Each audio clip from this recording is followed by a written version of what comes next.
मित्रों, क्या आप जानते हैं भगवान कृष्ण का जन्म कब और किस युग में हुआ था?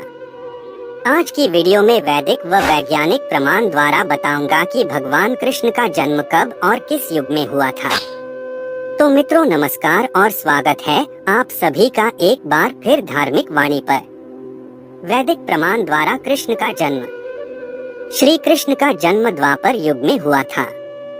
भागवत पुराण में कृष्ण जन्म की जानकारी मिलती है। श्री शुक उवाच, भागवत पुराण 10:3-1 अथ सर्वगुणोपेतः कालः परम शोभनः यर्हे वा जन्मर्क्षण शांतर्क्षग्रहतारकम् दिशः प्रसेदुर्गगन निर्मलोडुग्नोद्यम मही मंगल भूरिष्ठ पुरग्राम वरजाक्रा नद्यः प्रसन्नस्लिला हृदा जलरोहश्रियः विजालिकुल सन्नाद स्तवका वनराजयः। भावार्थ, श्री सुखदेव जी कहते हैं, परीक्षित, अब समस्त शुभ गुणों से युक्त बहुत सुहावना समय आया। रोहिणी नक्षत्र था।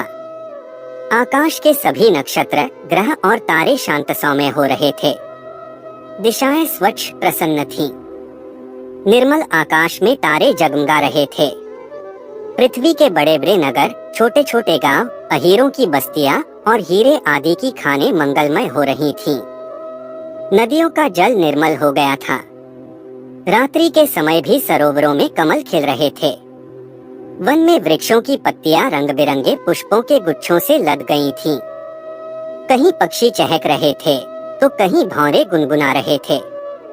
भागवत 11:06-25-27 यदुवंशवतीर्णस्य भवतः पुरुषोत्तम शरक्षतं व्यतीयाय पंचविंशाधिकं प्रभो नाधुना ते खिलाधार देव कार्यावशेषितम् कुलंच विप्रशापेन नष्ट प्रायं भूदिदम् ततः स्वधाम परमं विशस्व यदि मन्यसे सलोकाल लोकपालान्नः पाहि वैकुंठ किंकरा।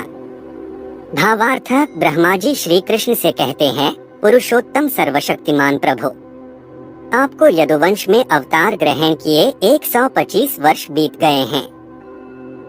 सर्वाधार, हम लोगों का ऐसा कोई काम बाकी नहीं है जिसे पूर्ण करने के लिए आपको यहाँ रहने की आवश्यकता हो। ब्राह्मणों के शाप के कारण आपका यह कुल भी एक प्रकार से नष्ट हो ही चुका है।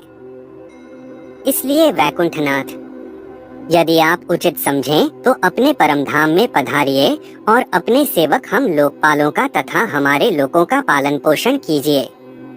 उपर्युक्त प्रमाण से यह सिद्ध होता है कि श्री कृष्ण 125 वर्ष तक पृथ्वी पर रहे।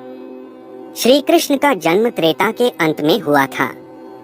इस पर वेदव्यास जी लिखते हैं, भागवत 12:02-33 यस्मिन् कृष्णो दिवं यातस्तस्मिन्नेव तदाह्नि प्रतिपन्नम कलियुगमिति प्राहुः पुराविदः।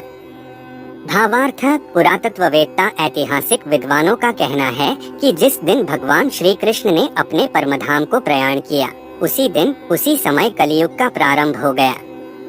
भागवत 11:07-04 यर्हे वायं मया त्यक्तो लोकोऽयं नष्ट मंगलः भविष्यत्य चिरात् साधो कलिनापि निराकृतः। भावार्थ, श्री कृष्ण ने कहा, प्यारे उद्धव, जिस क्षण मैं मर्त्यलोक का परित्याग कर दूंगा, उसी क्षण इसके सारे मंगल नष्ट हो जाएंगे और थोड़े ही दिनों में पृथ्वी पर कलियुग का बोलबाला हो जाएगा। अर्थात जब श्री कृष्ण ने संसार छोड़ा तब द्वापर युग का अंत हुआ और कलियुग का प्रारंभ हुआ है। कृष्ण का जन्म द्वापर युग में अर्थात कलियुग से पहले हुआ था। कृष्ण द्वापर युग में 125 वर्ष रहे हैं। द्वापर के अंत से अब तक कलियुग का 5000 वर्ष लगभग बीत चुका है। इसलिए 125 + 5000 = 5125 वर्ष पूर्व लगभग कृष्ण का जन्म हुआ है। अतएव वेदों पुराणों के ज्ञान अनुसार श्री कृष्ण का जन्म आज से लगभग 5125 वर्ष पहले हुआ है। कृष्ण के जन्म समय पर आधुनिक वैज्ञानिक शोध। भगवान श्री कृष्ण ने धरती पर जन्म लिया है, इस बात को वैज्ञानिक भी मानते हैं, क्योंकि नौसेना और पुरातत्व विभाग की संयुक्त खोज द्वारका नगरी की खोज की शुरुआत की गई। भारतीय पुरातत्व सर्वेक्षण के निदेशक धरोहर A.K. सिन्हा के अनुसार द्वारिका में समुद्र के भीतर ही नहीं बल्कि जमीन पर भी खुदाई की गई थी और 10 मीटर गहराई तक किए गए इस उत्खनन में सिक्के और कई कलाकृतियां भी प्राप्त हुई।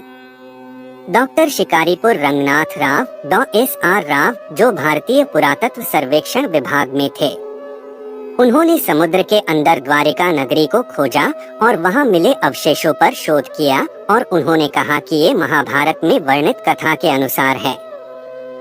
उनका कहना था कि यह द्वारिका नगरी वही है जो महाभारत में वर्णित द्वारिका नगरी है।